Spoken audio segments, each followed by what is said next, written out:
Yo, what is going on, guys? Kev Dars here, bringing us back a brand new video to my channel. Today we have a very special guest, but before we do get into that, I do want to say this is episode number 3 on my podcast, and just letting y'all know this is my second ever, second ever guest on the podcast, and I'm excited to introduce you to him.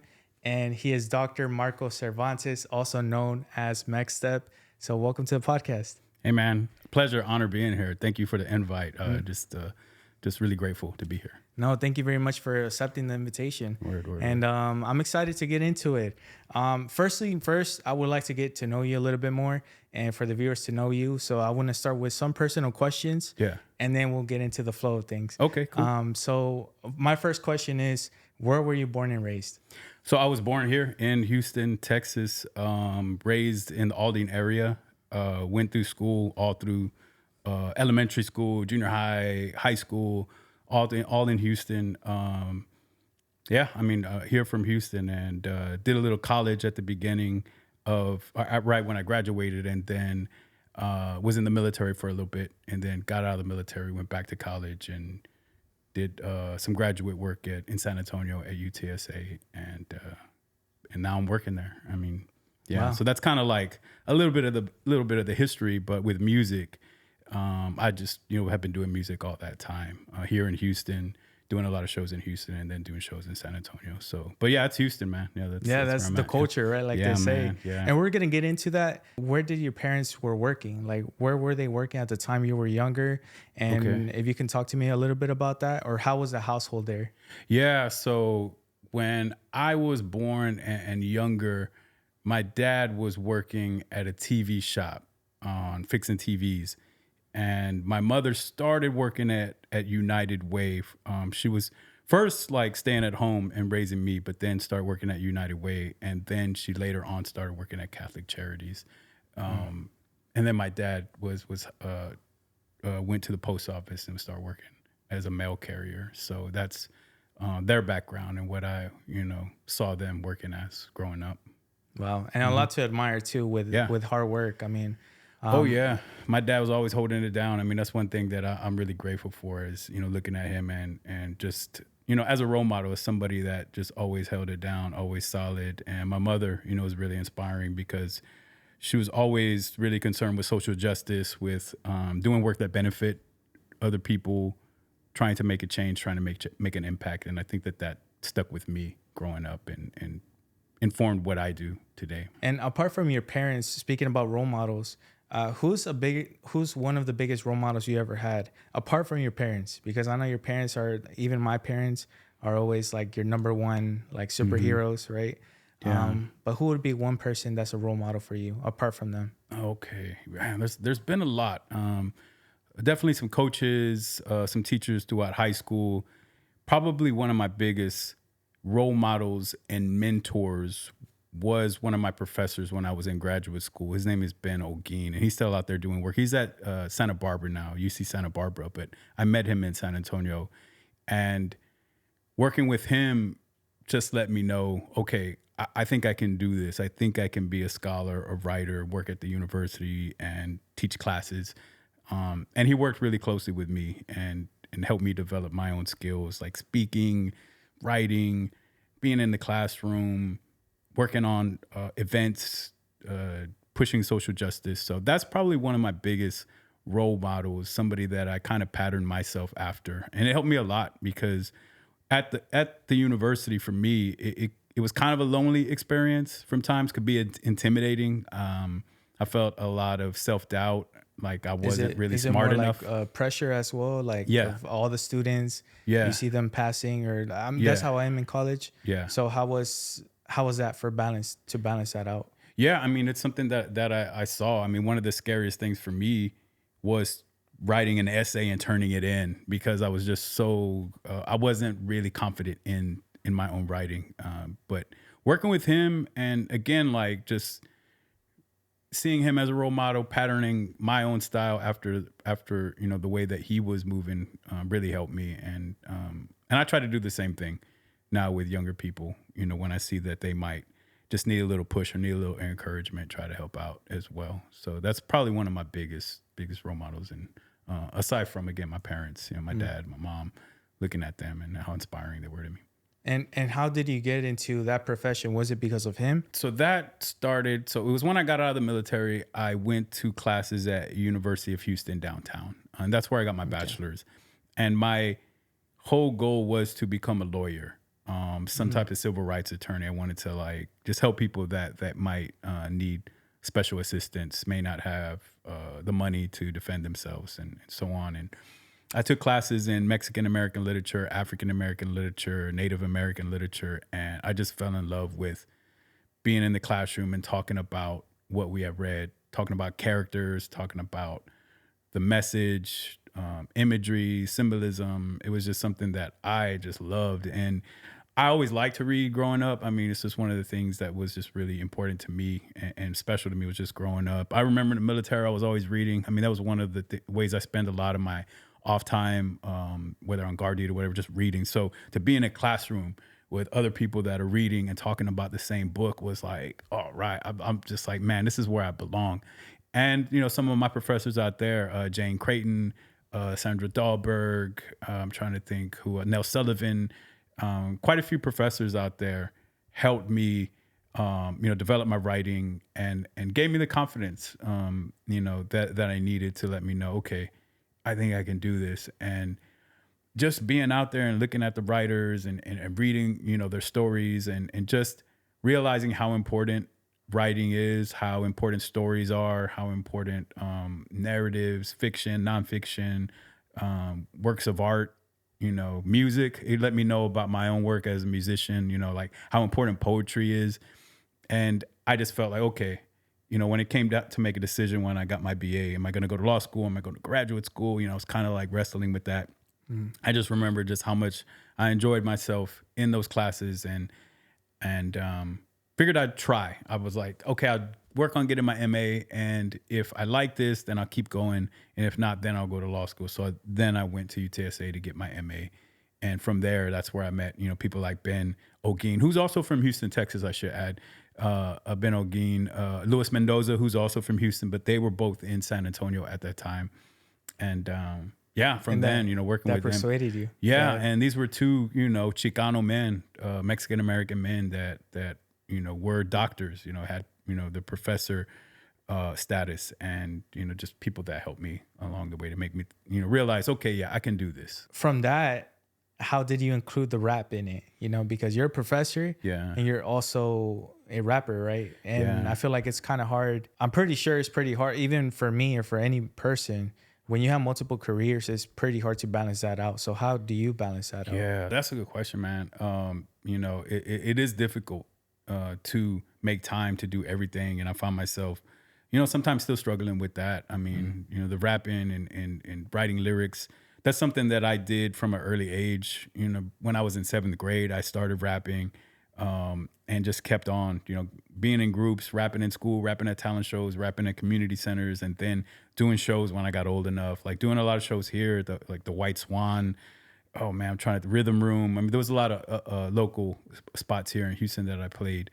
And I say all that to say that, doing the music was so important to me. It gave me a place to just feel like I could let my energy out, a place that I could just have a good time, experience joy, meet with other people, build community. And it was something that I kept doing as I got my bachelor's degree. Like while I was getting my BA at U of H downtown, I was doing shows in Houston. And when I went to UTSA, I was doing shows and DJing in San Antonio.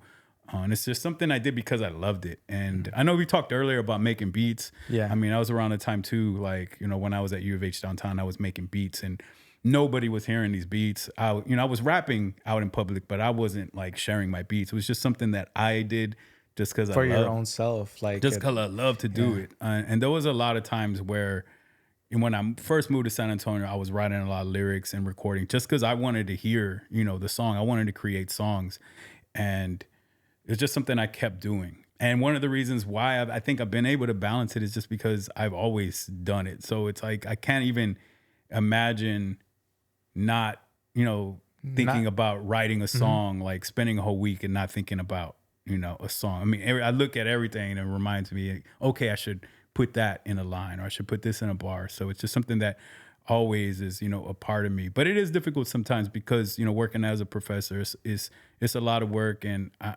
am with, in a department, working with colleagues that, they're doing, their own type of research and working and writing. But I feel like I'm also, doing the rap thing as well. And it's Yeah. kind of an extra, almost like an extra job. But the thing that I try to keep in mind is that it's art and it's something that I do because it's important to me. And once it starts to feel like a job, then maybe I shouldn't, be doing it, or maybe I should slow down a little bit. But yeah, I just do it just because I love it, man. I love hip So hop. I it's love more like a rapping. I hobby. love rhyming. Yeah, yeah. And it's just fortunate. I've been fortunate enough to build an audience and play shows and people get down and just be on stage. Be up there and feel that feeling of rocking a crowd. I mean, it's The one of those. energy of it. Yeah, it's a beautiful feeling, and it doesn't matter. It could be like 10 people, 20 people, 100, 1,000, 2,000, whatever. I feel like I'm an underground artist, so I'm playing for different numbers of crowd, like a crowd of different numbers. Like it could be 10 people in the crowd, or it could be thousands of people in the crowd. But I just love, being up there and playing and letting that energy out. It's just something that I really love to do. I wish I could sing. Because if I could sing, then that would be, it'd be over. I would The be singing vocals. all the time. I can't sing. Like, No, I it just, makes sense. yeah, I mean, yeah. even if you're decent at singing, I feel like you still have that struggle of like, Yeah. man, what if I do this? But then you're Yeah. kind of scared of it. You're still hesitant. Something I did wanted to get into is how did you come up with the name Mexican step grandfather? How was that? Yeah, so I actually had my grandfather, who was my grandfather figure, which is my mom's stepfather. He was my Mexican step grandfather, and I was actually writing a story about like my identity and kind of like being kind of in between Mexican and American, and just sort of that in between feeling that you get by being Like in you're between not, those identities. yeah, like you're not fully American, but then you're not fully Mexican. So you're Exactly, just like yeah. kind of lost. And I feel like a Exactly. lot of people like from our culture that are born and raised here in Houston, Texas, I feel like they feel the same way, you know? Exactly, yeah. And I felt like, growing up with him, he spoke mainly Spanish, listened to rancheras and took me to Mexico. And, I wanted to kind of like write a story about that. And it kind of just sat on the shelf. It was something that I never really like completed. But So it was mostly like a poem. it was a short story. It was a It was short actually, story, so I should okay. dig it up somewhere. It was something that I was working on, and and it was going to be like part of a larger collection of like people that were in my family, like family members. So it was just one story, and I kind of just sat it on the shelf. And at that time, I was DJing, and I was DJing by a bunch of different names, and it just wasn't really, nothing was really working. I feel like the name is really important. I think at one point I was like DJ Marco, and it was just sort of like, I don't know, I need something a little bit more memorable. Original. Original, more- yeah, something that's gonna like catch your eye. And I was just trying all kinds of names out. Like one week I'd play one name, another week I'd use another name, and I used that name because I saw the short story. I'm like, that sounds kind of like eye catching. Just say Mexican step grandfather. So let me go ahead and use that. And when I used that name, it made like the headlines in the local San Antonio newspaper, the San Antonio Express News, and I made Band of the Month. So they thought it was a wow. band, I guess, and they were like, "Yeah, Mexican Step Grandfather, this is the Band of the Month," because my name was like on a showcase that was coming. I was DJing, and I was on the radio. Like it was a radio station, local radio station in San Antonio that had like also like I guess commented on the name, and I was like, "Damn, like I only use this, one time and it's getting all this press." It's catching so, up. yeah, It's so let me like go ahead fire. and just keep using this because I feel like there's already a conversation about this. So it's really my DJ name that I was using it as, not like my rapping name. And it wasn't until later as I was organizing shows. I was DJing a lot of shows in San Antonio and organizing a lot of shows because I felt the need for more events, more hip hop events in San Antonio. Because I saw a lot of talent out there, but there wasn't a lot of events. It was hard back then to book hip hop shows, and it's still kind of difficult to like book a local underground hip hop show. So I put on those events. I booked them as Mexican step grandfather. But during those events, I'd always like do a little rap at the beginning, maybe do a little rap at the end. And I just kind of was building those raps. And Consistency. yeah. And It's like, then I put together an album. And then that album, did really good in San Antonio, like locally. I played some shows here in Houston as well, Austin, around Texas. And I remember they voted me a hip hop artist of the year in San Antonio Current, which was like the independent periodical in San Antonio.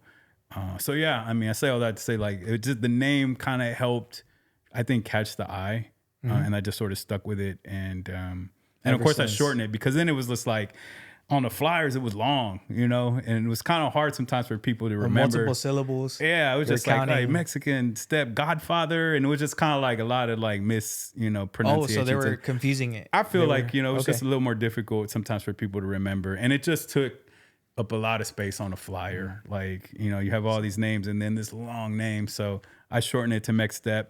And also people were just saying that as well at shows. People were talking about Mexstep. And I was like, yeah, let me just shorten caught it just on. it's a little easier. And then that's kind of what I've been using now.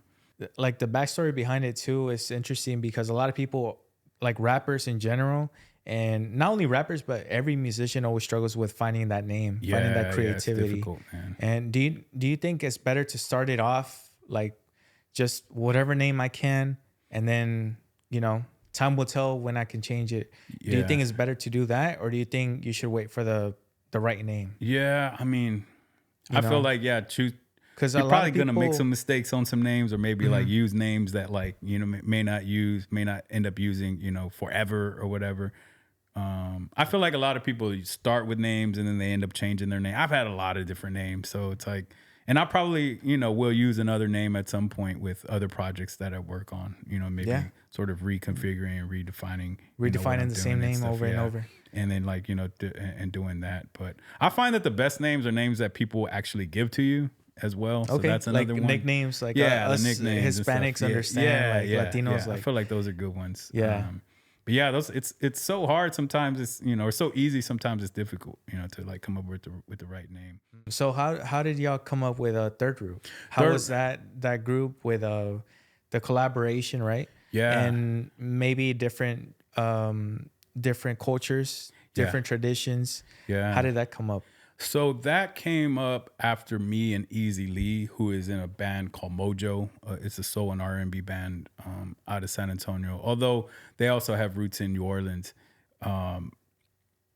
It was a collaboration between me and Easy, and we're still, the Third Root is still a project that we're continuing to do.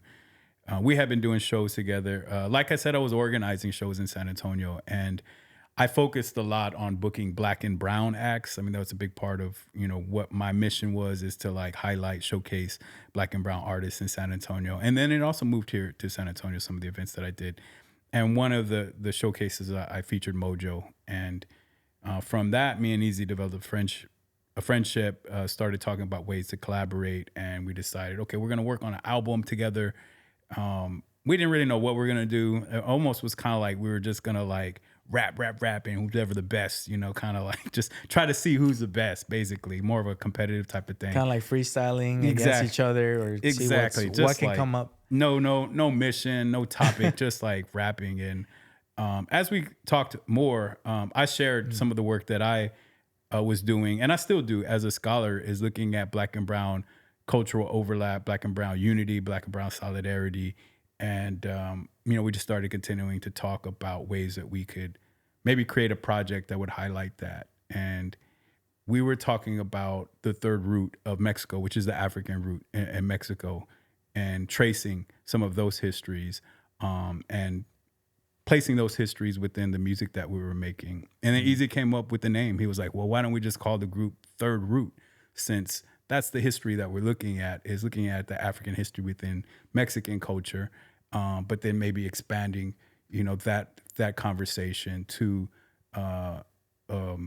looking at Black and Brown unity, Black and Brown cultural, historical overlap, and speaking on some of the issues that affect our communities. And highlighting Black history within Mexican culture, Chicano culture. There's always a lot of cultural diversity here, Yeah. especially in the United States. Yeah. And I feel like I did read an article where they were talking about wealth Mm-hmm. and how wealth separates that, like it's Mm-hmm. non-existent, right? Yeah. Do you think we'll ever have a time where like we won't look at diversity anymore? Yeah, I don't know, man. Or you think it just depends on the culture that we have that, you know, it's pretty hard to do that? Yeah, I mean, I feel like there's just so many different cultures. That's the beautiful thing about Houston. There's a lot of diversity here, which I The think, foods, the yeah, music. yeah, that's I beautiful. mean, Yeah, just yeah. yeah, it's So that's a great beautiful place. thing to have different people, and I love learning about different cultures. I mean, just there's a big Vietnamese culture here, a big Indian culture, a Pakistani culture. I mean, learning about different cultures, I think, is really important, and understanding and realizing how we can live together and be better to each other. I think that's an important thing because there is a history of conflict between groups. There's definitely been a history between brown and white, black and white for sure. There's a lot of racism, anti-black racism within the U.S., a lot of anti-black violence in the U.S. There's been historical conflict between black and brown, which is the reason why I felt that this mission was really important. It's the understanding how we can be better to each other. So I think the diversity will always be there, but like how we live we with pursue it how we live and with each other, I think yeah, might be able to change. that's what I meant. Yeah, might be able like to be better to each other. I think that's what I feel is really important to try to do in a diverse place is, make everyone feel seen, feel heard. And that's important to me as an educator because I am dealing with a diverse group of students, a population where there's a lot of different groups. And, how can I make sure that no one feels invisible, no one feels silenced, and that we are, understanding our different perspectives. How we're different, but how we're similar. I was gonna ask you this question later on, but do you feel like yourself, right, as Marco, not Mexstep, not someone else, not the professor, but Marco itself, were you ever in a stage how I was where you were? I guess my question are you extroverted or an introverted person? Yeah. Did you develop that extroverted later on, or was it just, Yeah, you chose? yeah, that's a good question. I feel like it a lot of times it depends on like the context on how talkative or like sort of, vocal or just extroverted I am. I felt like growing up I was more introverted, and I think if I had to like sort of choose which one I really am, I would say introverted. Although again, I'm in the classroom, I'm on stage, I'm rapping. That sort of gives me a chance to let things out. To let it shine. But yeah, I mean, sometimes it can be really difficult. I think I do have social anxiety, just Okay. sometimes, getting in front of a crowd can be really nerve wracking for me. But once I'm up there, I'm like, okay, I'm cool. It's just leading up to it. Or when I was at U of H downtown getting my bachelor's, I didn't talk a whole lot like my freshman and sophomore year because it was like, it just made me really nervous. So it was kind of difficult for me to open up and, realize, how to use my voice and be able to articulate myself. But yeah, today I still struggle, sometimes with, crowds and social events and things like that, where I just kind of got to prep myself and get ready. And sometimes I'll like go home exhausted because for me, it takes a lot of energy to be social, to be talking. And sometimes you feel like you need to be alone. Yeah, As I agree, yeah. for me, it's the same thing, right? Where as Yeah. an introvert and extroverted, you Yeah. kind of feel, you can be extroverted, but Yeah. you also need your alone time. That Yeah, way you man. can have your own thoughts. You Yeah. can creative work, right? Again, like we're talking about balancing everything. Yeah. Apart from all those extrovert and introverted things, I do want to touch base on your jobs. So what was the worst job you ever had? If you don't mind me asking. Man, I got a lot of bad ones. What's like the number one that you're like, you know what, this one ain't it. This one, man. I wake up and I'm like, I don't think so. I don't think I can do this. Probably washing dishes. Yeah, Papacitos. I was washing Okay. dishes. So that might have been maybe the worst one. God, man, I worked in telemarketing. That was, Another I mean, experience. just God, it just time just would move so slow. Man, food industry, I feel like that was, tougher for me. I worked at a place called Bill Miller for a while.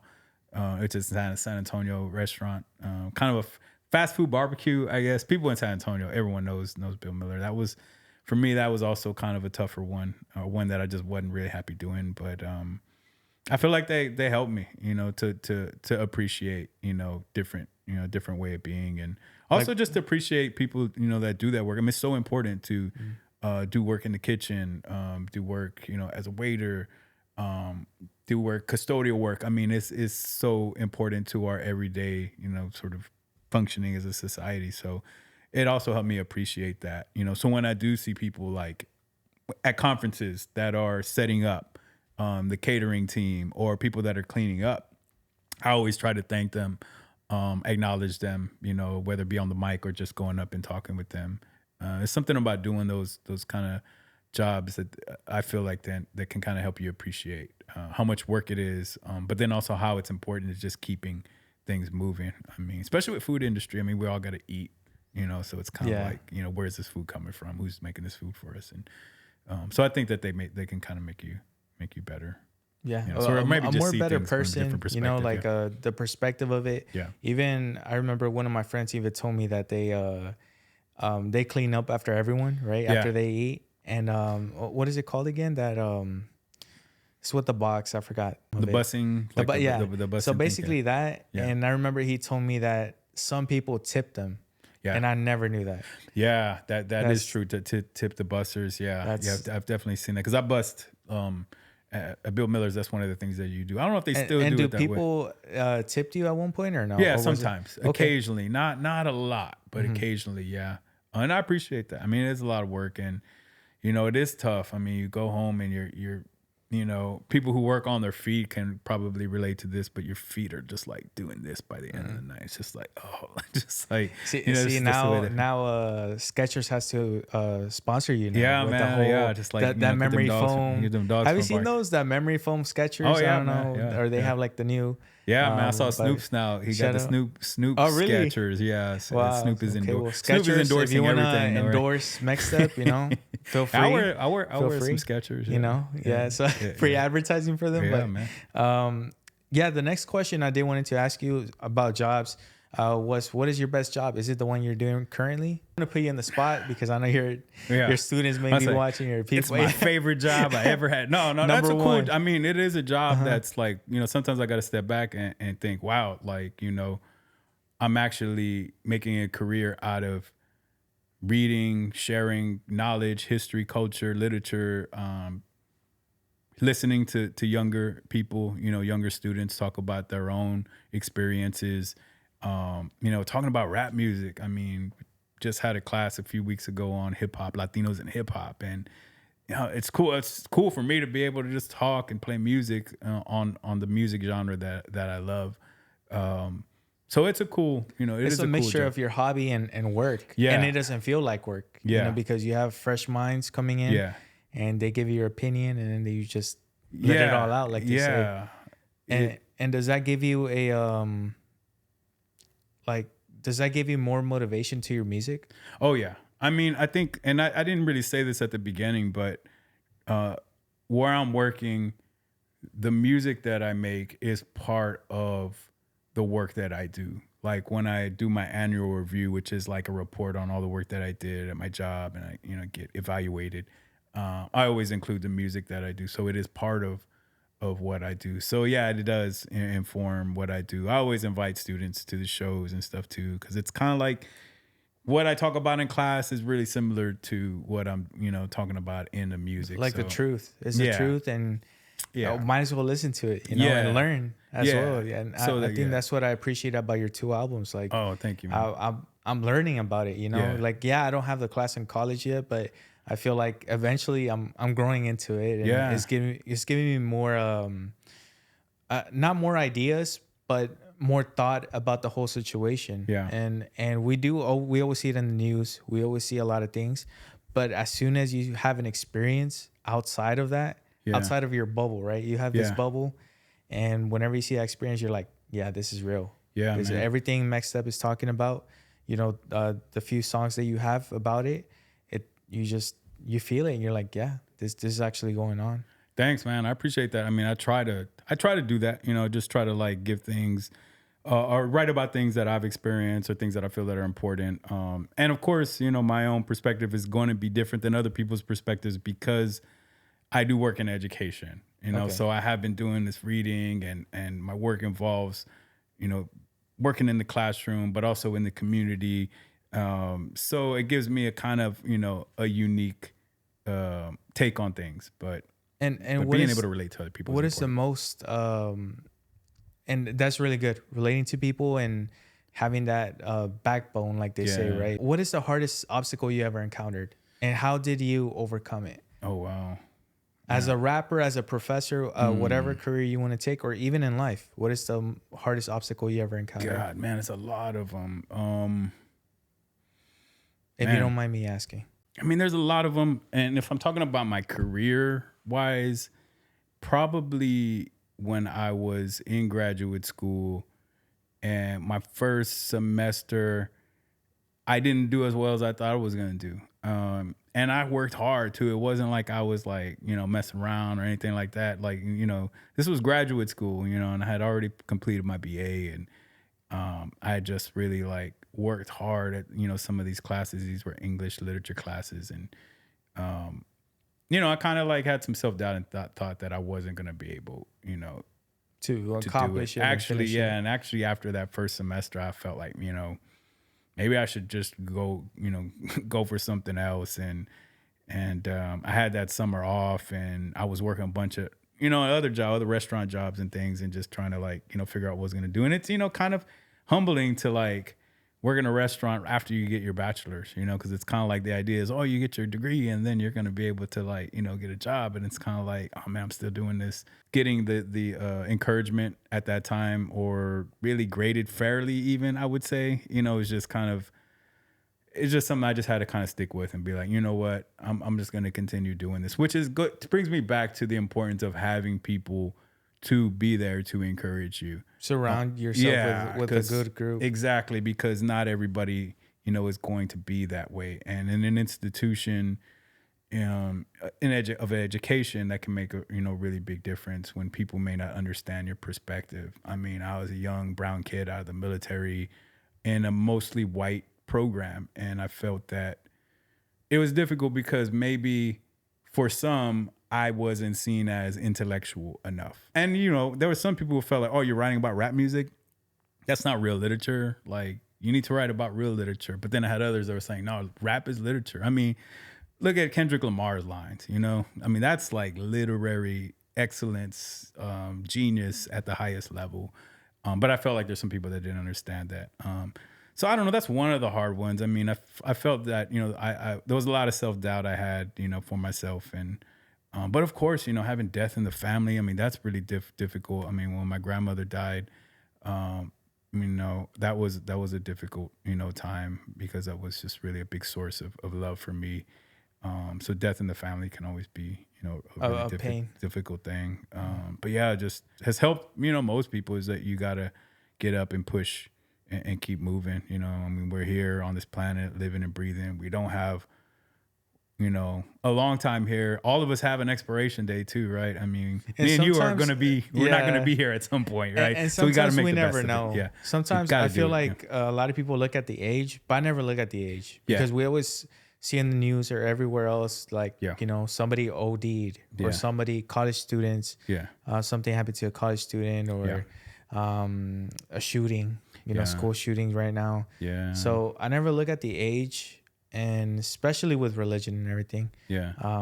But you're right. Like you're 100% right. I feel like we have to live in a society where we're great with each other and try to balance things out one way or another. Yeah. And I know that you were talking about military. How was your experience there? How long was it actually? And how was your experience in the military? So the military, I was in for 3 years. And I didn't get deployed anywhere. I stayed in Colorado Springs. Basic training. I like to exercise and I had fun shooting guns and stuff. So it was kind of like, it wasn't as, I think, tough as it might have been for some other people. I mean, it wasn't something that I felt like I wanted to do for the rest of my life. I joined because I did want money for college and to be able to just have, that experience, be able to travel.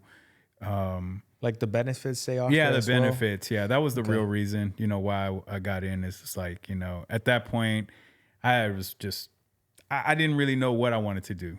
I tried Okay. college and it just kind of what really wasn't working for me. I wasn't really that great of a high school student. I wasn't really, that great in my first semester of college. I running out of money, to pay for college. And I just felt like, let me go ahead and do this and figure out what I need to do. But I knew, 3 years, I'll be out when I'm 24 and, I'll still be young and be able to like really figure out what I want to do. And I think that time did kind of like, help me decide, okay. Set the tone for Because it. like I said, I was reading a lot. I mean, that's one thing with the Army is like, you're up a lot. It's a lot of lack of sleep and stuff, but then there's also a lot of downtime, time that you're just kind of like waiting for something. Yeah, so I had books with me and I was just like, always reading. I remember I got in trouble for reading Interview with a Vampire, which I'm not really into like vampire novels. Or there was a friend that like let me borrow the book and I remember getting yelled at because I was on guard duty and I was like reading Interview with a Vampire. And I mean, it was just there at the time. And this is, to date myself, this was in the 90s. So it was not like we had phones, no internet really. I mean, there was the internet, but it wasn't like now where everyone could just be getting on their phone and, when you got downtime. So books were, the number around. And I was stop. just like, okay, let me get all every, book I can while I'm here. And when I got, yelled at for reading the book, that sort of set something off on me too. It was like, oh, okay, like I want to be in a place where it's actually like a good thing that I'm reading a book and it's not like not a bad thing. Like, hey, stop doing what are you that. doing? So why did you? Why were you deciding to maybe one day, right, become a firefighter? What was that interest for? Oh yeah, I mean, I just thought it was, and I still think, it's one of the most honorable jobs you can do. To help people. One of the jobs where you're instantly like helping people in need. That's just something I felt. Maybe it comes from my mom as well. Like I was, saying earlier, the benefits of helping people, right? Yeah. We're here in this life. What purpose do we have? And for me, it feels like, okay, we're all existing on this planet and, we do want to, survive. That's, a big thing that we need to do, of course, right? To live and breathe and be able to just continue on. But then while we're here, what difference can we make to humanity, to people? And that, for me felt like it was, one of the ways that I could. So yeah, that was one of the avenues. I went to like the whole application process and everything. And I think what happened is that I ended up getting a job as a writing instructor. If I can remember right. Yeah. Okay. So then I was kind of like, well, let me go ahead and do this because this is actually like, getting similar back to thing. like, the writing and the reading is like, okay, I can also help people with that because there is a benefit to being able to write, being able to help people develop that skill, develop, speaking skills and writing skills. So. And how do you deal with fear apart from that? Like fear in general? Fear in like general. Fear like it could be... a lot of people have fear of heights. A lot of people have fear of phobia. So how do you deal with fear or fear of failing on something and then obviously hopefully succeed, right? Yeah. But how do you deal with that? Man, that's a good question. And I guess it does depend on what it is, but like, trying to find that inner strength, a lot of times, there's, sometimes the fear of failure, the fear of the unknown. But what I find, and this may not work for everybody, but just trying to change your, frame of mind, trying to get in there and just kind of like, see things maybe from a better angle or an angle that may like take that fear out of things and try to find strength or use that fear as a source of strength, like turn it into To feel just feel yourself and be like, what, like I can. just being able to, kind of take charge of your emotions, which isn't always easy to do. And I don't think I'm always the best at it. It's like they say, it's always easier to say the things. Yeah. And then whenever you're in it, like you can say the same thing, but you won't feel like that, you know? Yeah. But like you said, you have to find that balance of it. I'm gonna take a little break from the tough questions. Okay. I feel like we're in the principal office and I'm over here Oh asking no, you, it's all hey, good. It's all give good. me a Yeah. whole resume of you and everything. But That's fine. It's fine. I do want to ask you some fun questions, Okay. right? That way we can change it up and then All right. we'll go back to the regular questions and then I think we'll be set. Cool. So I guess we'll go to the fun questions. All right. So speaking about music, talk to me about Michael Jackson. Michael Jackson. Okay. Who was that for you?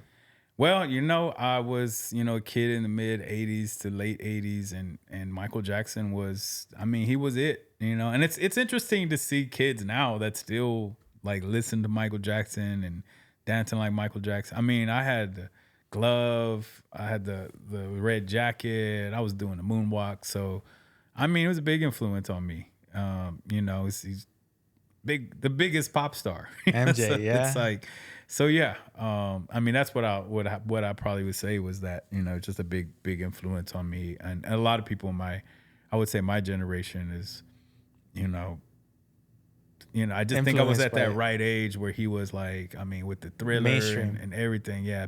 Beat It. And, also, for me, is like, someone who's of a brown tone, having, seeing somebody that wasn't white up there that everybody just like loved. It's just, that was also, I think, something that was cool for me. Funny that you say that because I also, when I was a kid, I had my own glove, I had Yeah. my jacket, I had my Yeah. hat. So it's funny that, we have a similar, Yeah. like I know maybe different generations, but, I did have a similar impact Yeah. as you, with the music. Well, I have a Another question for thing- you real quick. So Michael Yeah. Jackson, how much of an impact was he to you? He was a lot. Okay.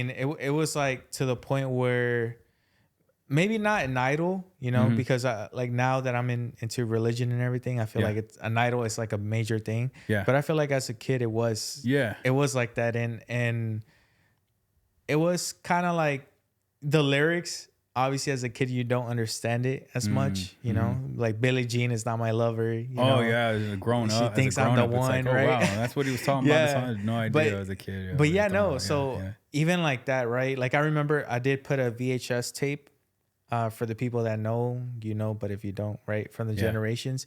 But it was like a cassette tape, and you would put it, and I think it was like 50 years or 25 years of Thriller. I'm not too sure. Wow. And it would show the first on YouTube. This was before YouTube, so it would show the video of him doing his first ever moonwalk. While the violins and the orchestra was playing in the background. I don't know if you remember that video. Yeah. And then there was also the next video was Smooth Criminal, which was my favorite one because it was a music video. Yeah. It wasn't on YouTube. It was just the Thriller music video of Thriller, Smooth Criminal, Billie Jean. There was a movie that was coming out. I think it was called This Is It. Okay. And it was him in the background, him telling his background dancers how to dance and just everything that was going to be This Is It. One of the last concerts that he will ever do. Yeah. I think that was his goal for it, but then he passed away, sadly. Yeah. So it was before that. So it was interesting seeing that point of view. There was a scene where he was dancing and he was trying to perfect everything. Like he was like, no, lower it or go higher.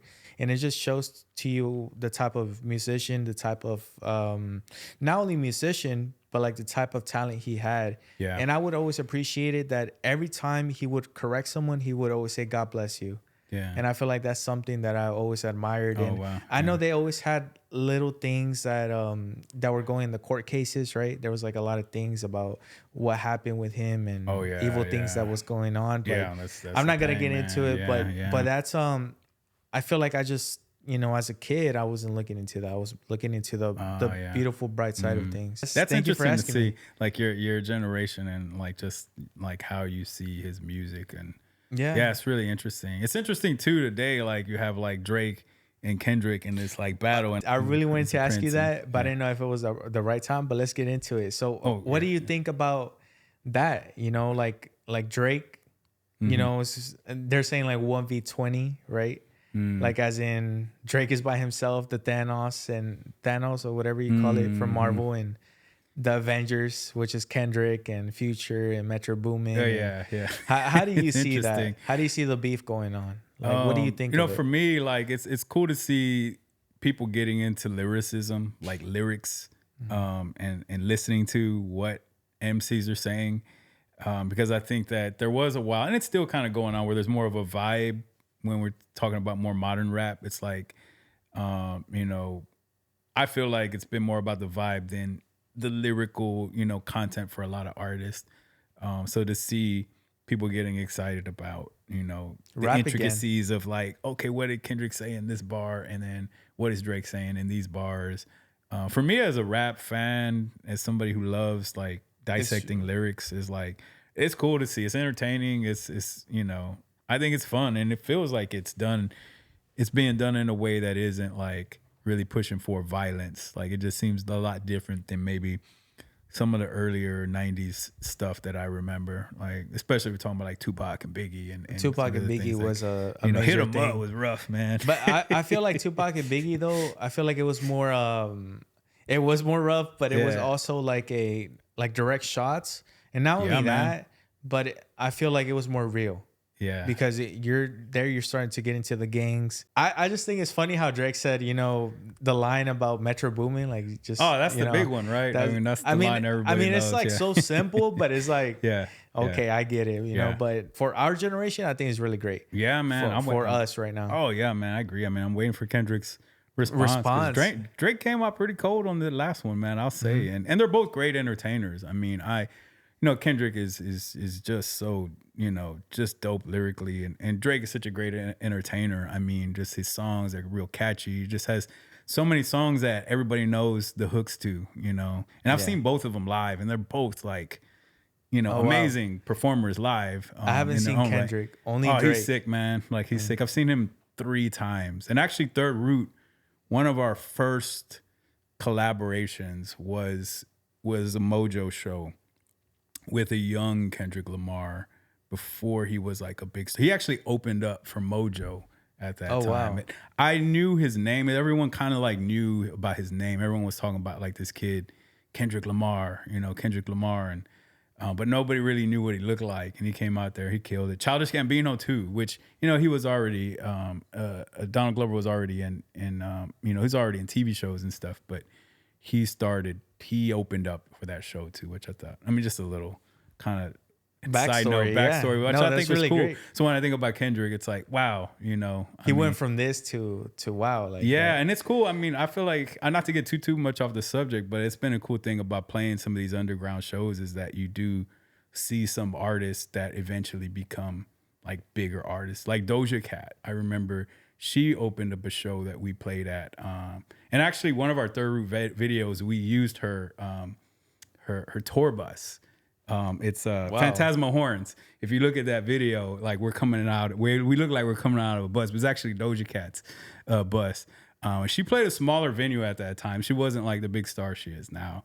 But still, it's funny how it's like a full circle, like they say, a full circle moment of like she was just wow, walking this around happened, backstage. and- You could see her like, oh, this is Doja Cat. You know what I'm saying? It's like, but yeah, so it's kind of cool. I mean, again, not to get too much off the subject, but yeah, No, you're I good. mean, just been like a good, cool experience, you know. But back to Kendrick and the Drake beef and all of that. I mean, Rick Ross is stepping in. I feel like 50 Cent might be stepping in. So we'll see what happens. I'm just, as a rap fan, I'm excited. Yeah, me too. Yeah. I'm definitely excited. I'm glad we can both agree on that. Oh, yeah, man. That's great. And you ever thought about doing a sit down video like that, like a podcast, or like not even a podcast, but like a sit down of your opinions on rap, or no? Yeah, I mean, so I have been doing interviews. It's more for a book that I've been working, looking at Black and Brown collaboration, solidarity, and love in Texas music, looking at soul and hip hop. And some of the interviews that I'm doing now, I feel like can be turned into a podcast. So I don't have them filmed. I just have the audio. It's been great to have these conversations, but I feel like having them on video would be important. You know, to see some of the, you know, just facial gestures, have that visual, like you're doing here, I think would be really, really cool. But yeah, just something just I've been thinking about talk about doing, it and spread about it and everything. Yeah, it's like something I've been a thinking about side doing, again. yeah. Like if you have the time, it would be pretty great. Yeah, And- getting the stories, I think, is one of the things that I find the most interesting when people start talking about the stories and you know, some of the experiences they had, you know, on stage. I feel like that's a cool experience. I mean, cool conversation to have. A cool conversation. Yeah, Yeah, yeah. yeah. Even especially again, if you're a rap fan, talk to me about Flaco Jimenez. I think that's his name. Yeah, yeah. How was that inspiration for you? Was that Flaco some type of Jimenez. Oh inspiration? yeah, Or? yeah. As a conjunto player, you know, my mom's side of the family were into early Tejano music, orquesta music, conjunto music. So yeah, Flaco Jimenez, you know, big inspiration. Accordion player. I have accordion at home. I don't really play that good, but I mean, he's one of the reasons why I even got an accordion. I mean, Just to he's a try it San out, play Antonio. around. Yeah, and then moving to San Antonio. I mean, he's a San Antonio legend. And another story with him is like he played a show with us, and that's a cool thing about San Antonio is I've been, you know, as a hip hop artist, been able, you know, do a lot of hip hop shows out there, but I've been doing also shows with like Tejano artists, conjunto artists that are on the same bill, just having that sort of Mexican American, Chicano thread that's common. So there was a show I remember Flaco Jimenez did for us, and you know, he's just a Great legend. experience. Yeah. I remember after the show, like he was outside and he was drinking a Bud Light and he was like leaned up. At the time I had a pickup truck and he was like kind of leaned up on the back of the pickup truck and just kicking back, Chilling. you know, chilling. And you know, like it's my pickup truck. So I'm looking at him. It was like pretty new at the time. And you know, but I'm like, man, this is Flaco Jimenez. I'm not gonna tell him nothing. Like this dude's a legend. He can Do chill. whatever, He can climb yeah. up in the back and, you know, hang out. Like, you know, have a cooler back there. Like, Yeah. you know, I'm just like happy to see him and that he's alive and doing the music still. So That's great. No, yeah. that's a great But story. baby, yeah, cool inspiration, big inspiration. I mean, a lot of those Tejano guys too, conjunto guys, Santiago Jimenez, the Tex Maniacs. Little Joe, I mean, super cool and a big influence, you know, on the music that I do. A lot of them Tejano guys, like, and it's been cool to like make connections with them. And I feel like a lot of the older musicians have been real supportive of me when they talk with me, and you know, not like feeling like, you know, like my not music like- isn't on a high level. They're just they're Okay. talking to me like I'm a musician like them, which I think has been really cool with them. And that's really great because I feel like a lot of artists, even I've met some artists backstage, and it's like different genre, like Yeah. norteño, you know, bands and stuff. Yeah. But they act really, really like they're on a way higher level than you, and Yeah. not like down to earth, like Yeah. chill, like hey, you know. And it's not even like you're trying to give them, like it's not like you're wasting their time at all. It's maybe Yeah, like man. 5 minutes or a minute of talking, and they just don't, you know, Yeah, man. It's funny you say that because I'm always like kinda, never like, meet your nervous. heroes. That's what I was hear. just about to say. Yeah? Like I'm always nervous to meet my heroes because it's kind of like You never know. If I it's never know. gonna- And there's been times I've just not introduced myself to people when I'm playing with them just because I'm like, oh no, like I killed the show. That was enough. Like I don't think I got to go backstage and like have a conversation with them because like you don't know how they'll act. What if they act a certain way? Then it's like my whole childhood in music, you know, with people that I listen to. It's like Just I can't listen to the ruined, music like the they same. I said. wouldn't be able to listen. It's like the J. Cole effect. Yeah, Where yeah. he backed down. You've heard that, right? That he did a diss. Oh, to that's what you're Kendrick. talking about. Yeah. And then he Okay, backed yeah. down. And Yeah. so a lot of people were saying like, you know, he J. Cole'd it because it's like, I got it. you know, he wasn't what he represented. So Oh, it was okay. like a little joke. Might delete later. Might album, delete later album. I forgot the name of the and song. the name of the song, but he deleted the song he- too, right? Didn't he like take it he off? was gonna delete the song because he Yeah. said it. He felt bad. Yeah. Spirit, but I can't hear it. See, the thing is with me, I can't listen to you if you're not actually being real with your work. Like let's say, God, I wonder how that's gonna affect. Go ahead. yeah, because even he's gonna bring out the new Fall Off album. I think that's what it's called, the Fall Off. Let's say he raps and he raps about, I don't know, like he's the best, the top, Yeah. you know, the big dog or whatever, Yeah. and I can't see him the same Yeah, anymore. yeah. You know, it doesn't hit the same. Changing the topic a bit, are you more into cats or dogs? Cats or dogs? Oh wow, I like dogs. I probably like dogs more. Cats. I mean, yeah. Do you think I is like it, cats? is it too. because of Bo?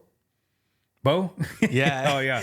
Oh yeah. I like him. Yeah. I mean, I like dogs. I mean, generally, and I guess it depends on the dog too, right? And it depends on the cat too. So, but I like, yeah, I like animals in general.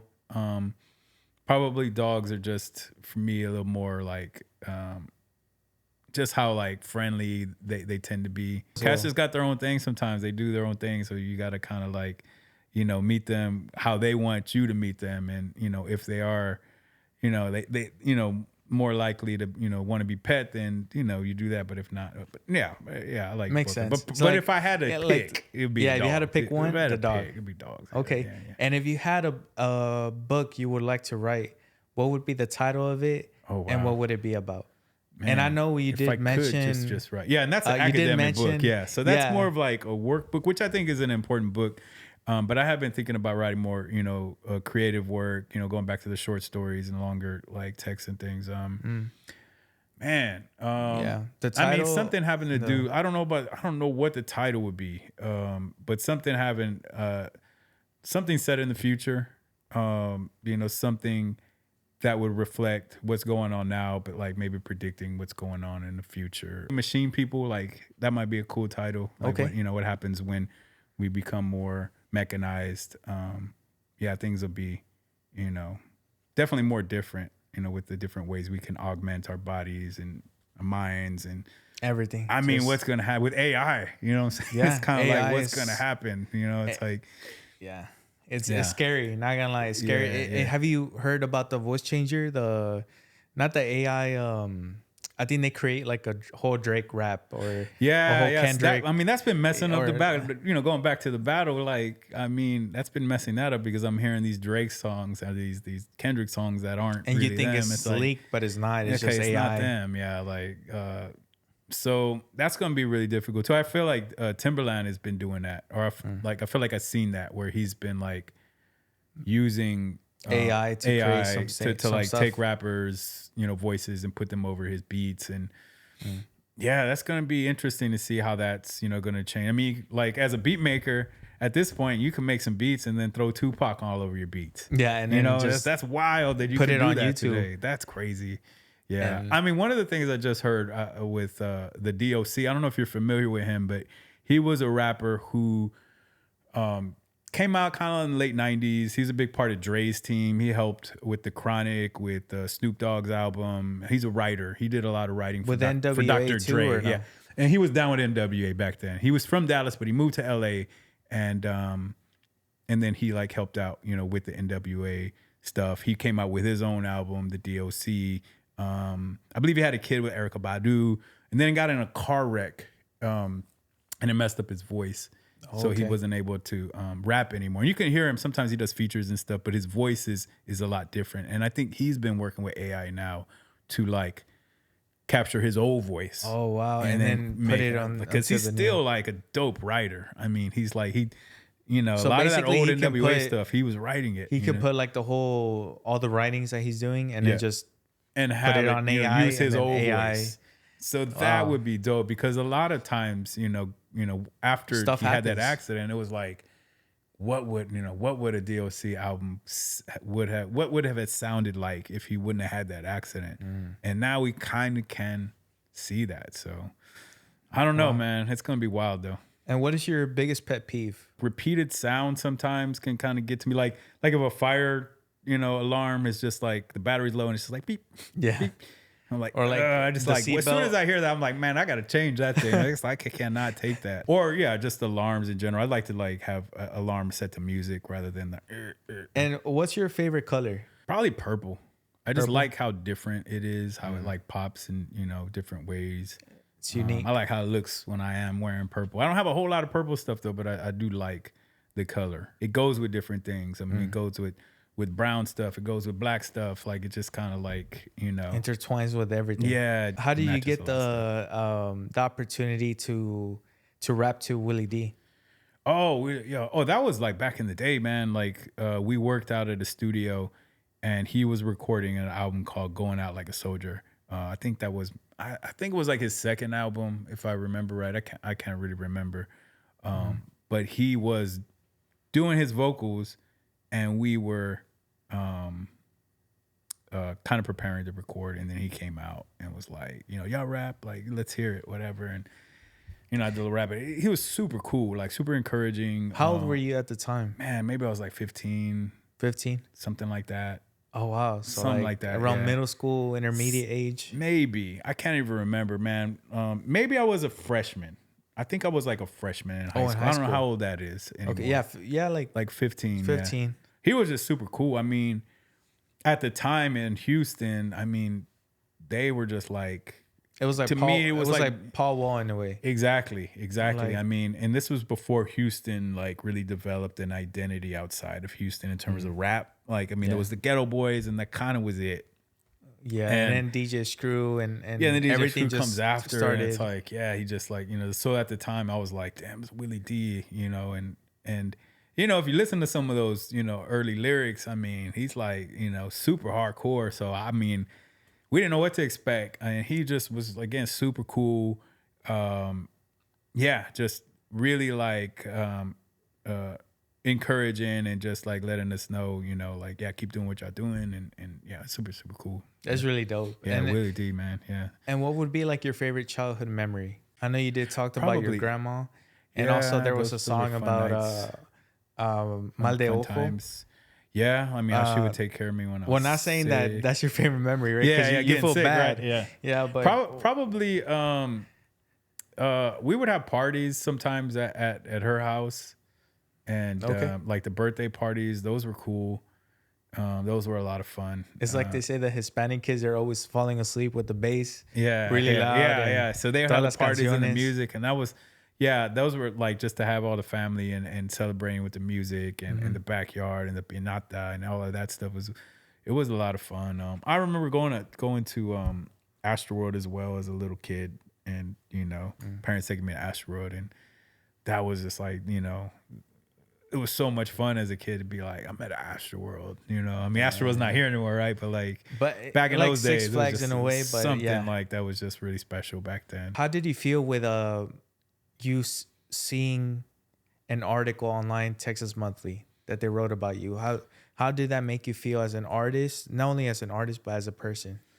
It was cool, to be able to get that type of publication, out there on the work that I do, to have anyone writing about me. And, Texas Monthly, that's a big, it's a big magazine that comes out of Texas. Probably the, most popular magazine out of Texas in terms of Texas focus. So that was real cool, to have them be able to write about me.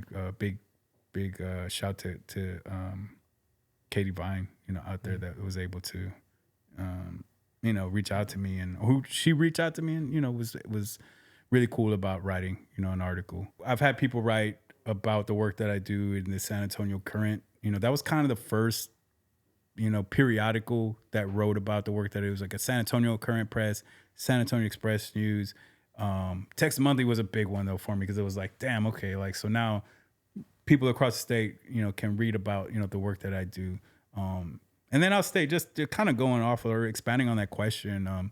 The Houston Press was a really big one for me too, like personally, because I grew Because you're up from reading here. the Houston Press. Oh, okay. Yeah, so it's like, but I was never in the Houston Press, like other than maybe like, oh, he's playing at the but the little calendar. I was like in the calendar, but never had a story. And it was maybe 4 years ago that there was a whole story in the Houston Press, and for me, and then the Houston Chronicle, it was something that just came out, and it's like, for me, I was special, But yes, again, the Texas Monthly, just having that press and being able to like reflect. really, and- reflect and be like, okay, yeah, people like outside of the cities that I'm in can now read, what Yeah. I'm doing, and just to get any type of recognition. Because like I said earlier, like before, I was just like making beats in my apartment, making writing songs at my parents' house, like just not out there, like, and anybody really knowing what I was doing, and not even thinking anybody would really listen, just because I liked writing the stuff, and I like making the beats. So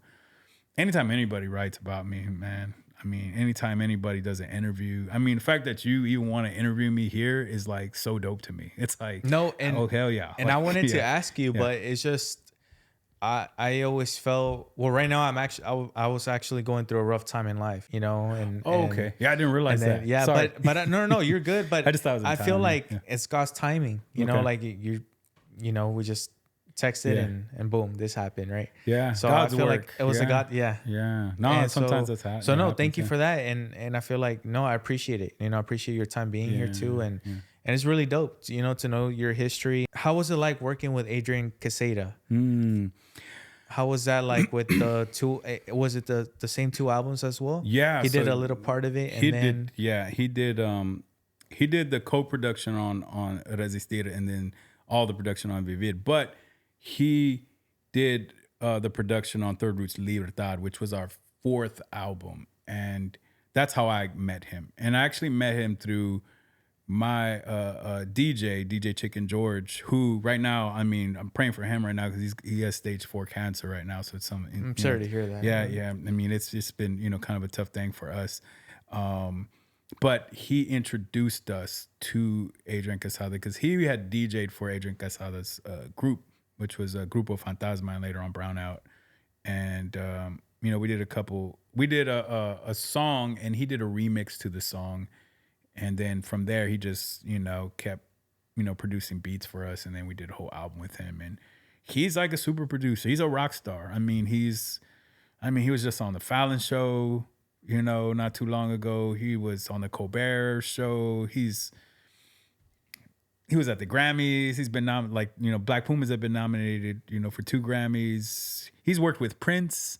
He was like, Oh, wow. yeah, he's like was friends with Prince and touring with Prince and doing music with him. And, so it was really cool for us to work with him and, just see kind of like just the work ethic it takes and also just the genius, that it takes to get to that level. I mean, he's one of those different kind of artist. I learned a lot and, just being in the studio with him and watching how he's just super focused, watching just how much attention to detail that he takes, listening, suggestions that he's making, just his overall like addition to not only the beats, but the lyrics was really cool.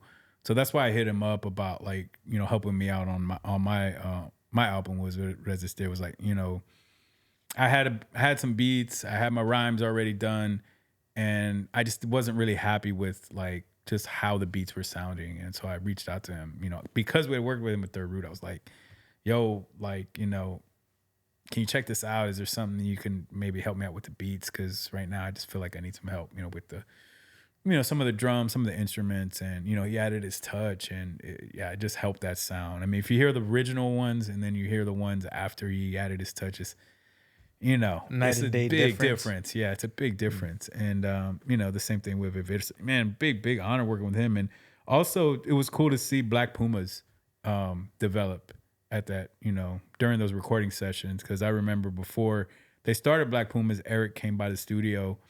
And he was like, yo, I got this guy. I think, he's going to be the one I want to start this new group with. He's going to come into the studio. He did some Third Root songs as well. Eric from Black Pumas. And now they're, touring all over the place. Again, nominated for Grammys.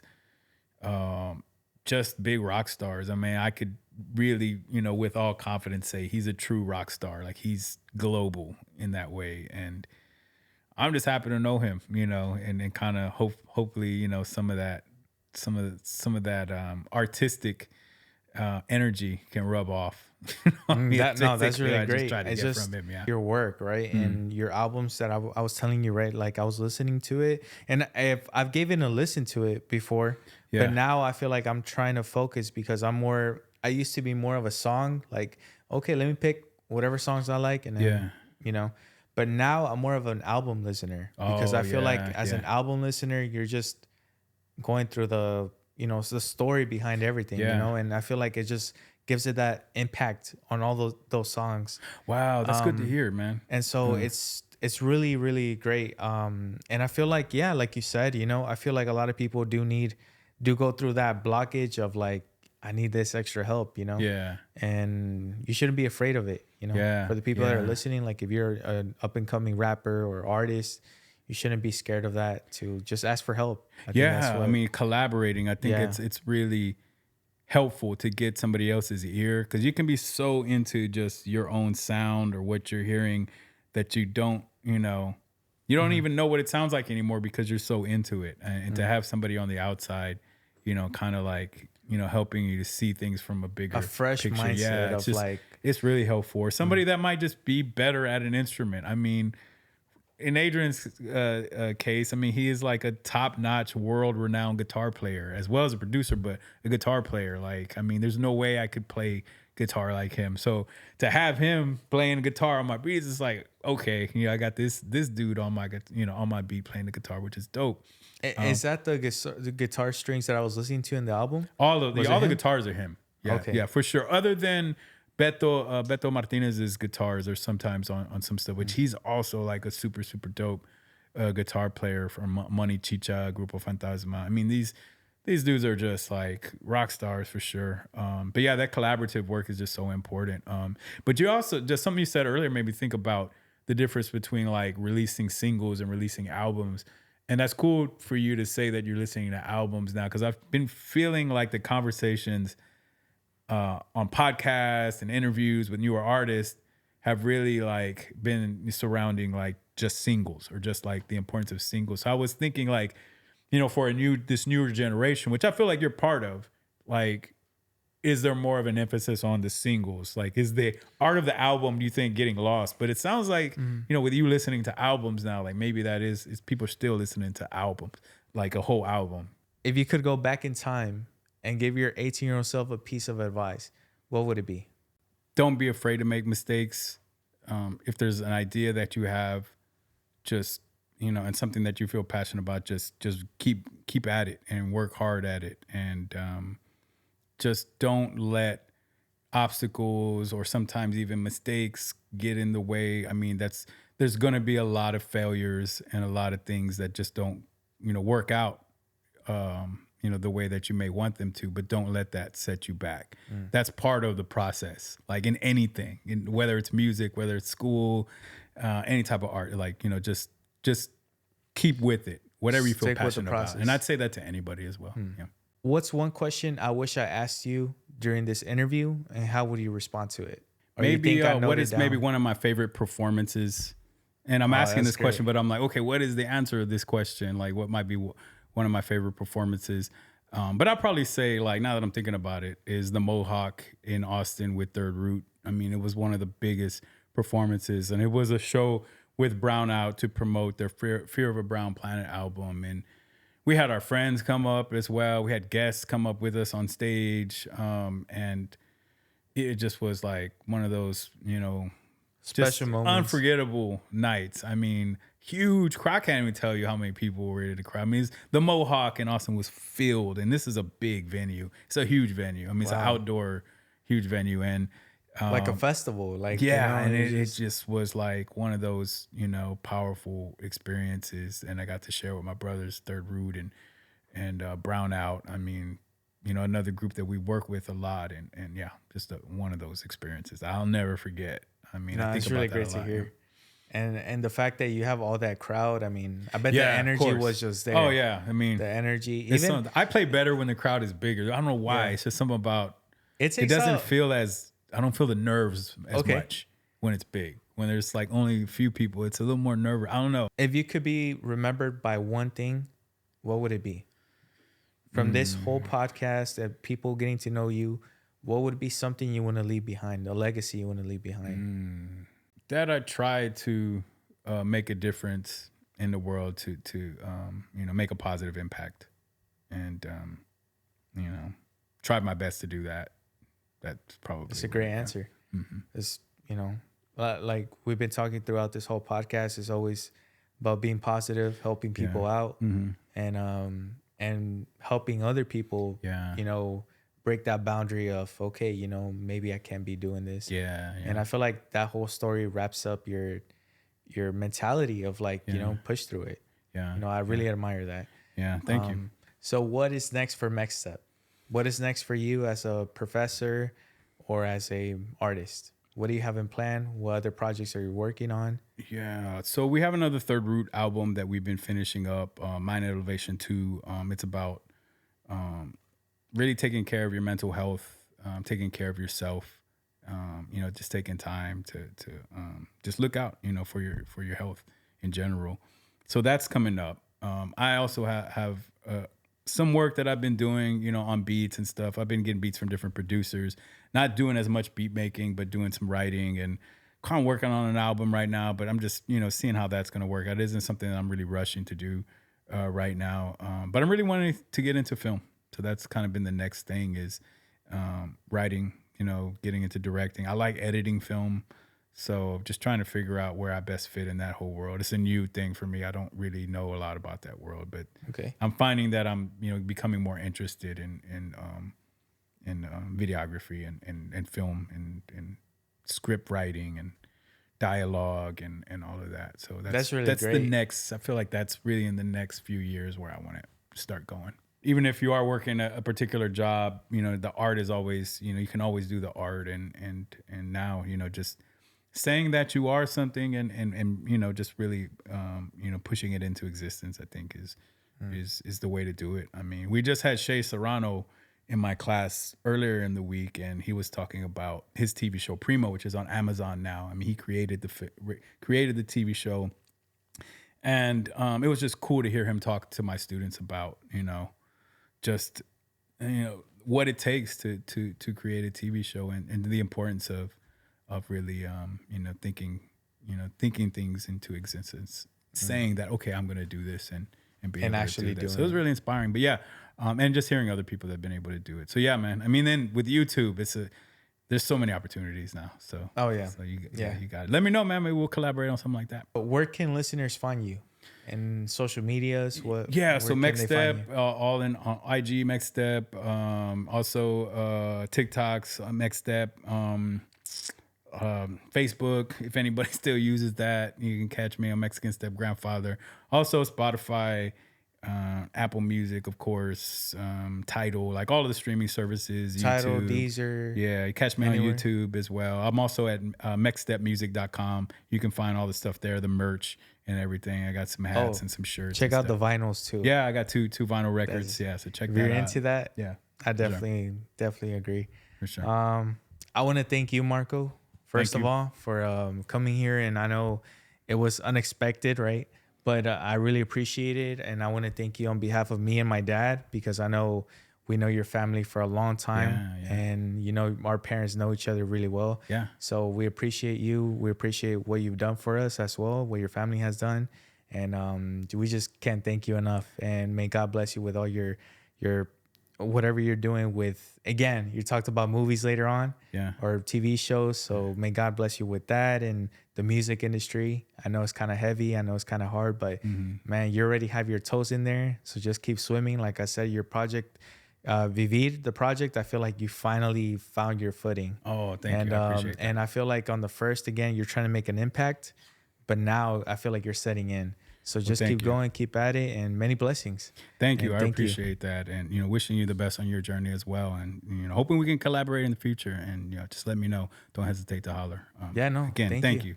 Thank you very much. And I want to thank the audience too for everything. I want to thank you guys, because without y'all, you know, I wouldn't be doing this. And I also want to thank everyone behind the scenes. And you can also check Mexstep and also Third Root and all the projects at Mexstep, and you can find it everywhere, and the link in the description down below. Also, make sure to leave a like if you did enjoy this podcast episode number 3 with my second guest ever, which I'm really happy about. And yeah, thank you so much. Remember, guys, leave a like, subscribe, comment down below, share the video, cool stuff with your friends and family. Also, make sure to hit that notification button. That way you can be part of that notification squad as well. And we'll talk to you guys on the next episode, hopefully episode number 4. I just can't believe it's already episode number 4, but I'm excited for it. And yeah, y'all take care. Have a good one. And I love you. All right. See, all I want you to do is be my love. So don't give away my love. So don't give away my love. So don't give away. Ain't another woman that can take your spot, my love.